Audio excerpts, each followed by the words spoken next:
নমস্কার বন্ধুরা, এই যে মাছের ডিমের বড়া ভাজছি। আজকে বানাবো আমি পুঁই শাক, আলু, কুমড়ো দিয়ে চচ্চড়ি।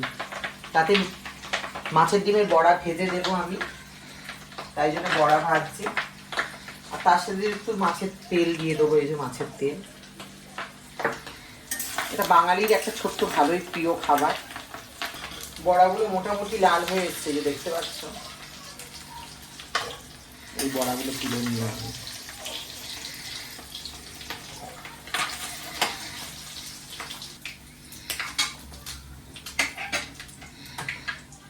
ফোড়নে দিচ্ছি 5 ফোড়ন আর পেঁয়াজ,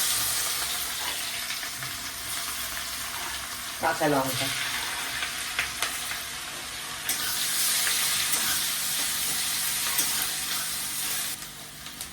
পেঁয়াজটা মোটামুটি লাল করে ফেলেছি আমি, দেখতে পাচ্ছ। দিয়ে দেবো কুমড়ো আর আলুটা ভেজে নেবো এর সাথে।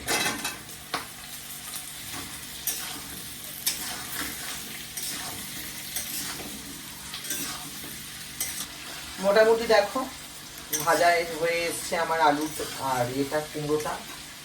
আমি দিয়ে দেবো মাছের তেল মধ্যিখানে।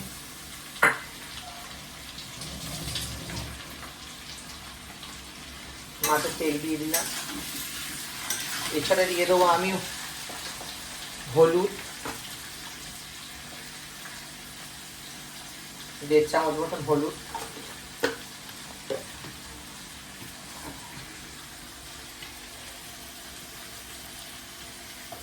এক চামচের মতন নুন, তোলার সময় অর্ধেক অর্ধেক করে তুলেছিলাম।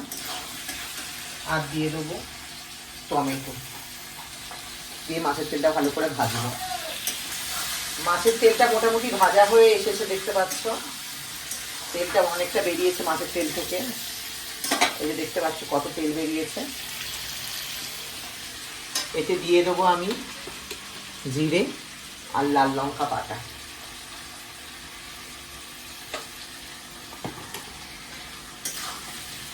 দিয়ে কষাবো। জিরে লঙ্কাটা দেখো মোটামুটি কষানো হয়ে গিয়েছে। এবার আমি দেব এই পুঁই শাকগুলো। পুঁই শাক দিলে জল বেরোয়, জানোই নিশ্চয়ই বন্ধুরা।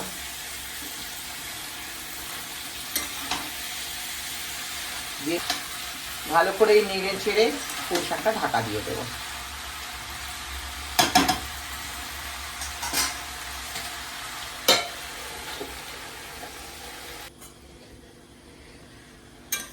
মোটামুটি হালকা মজে এসছে, এখনো পুরো মজেনি আমার।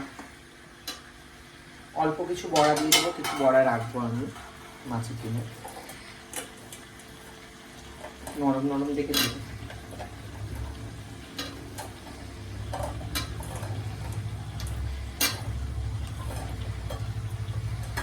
দিয়ে ঢাকা দিয়ে দেবো।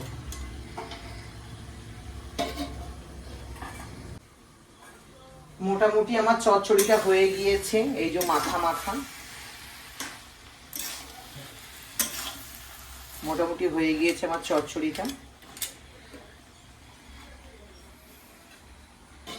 যারা আমার ইউটিউব থেকে দেখছো আমাকে প্লিজ সাবস্ক্রাইব করে নিও।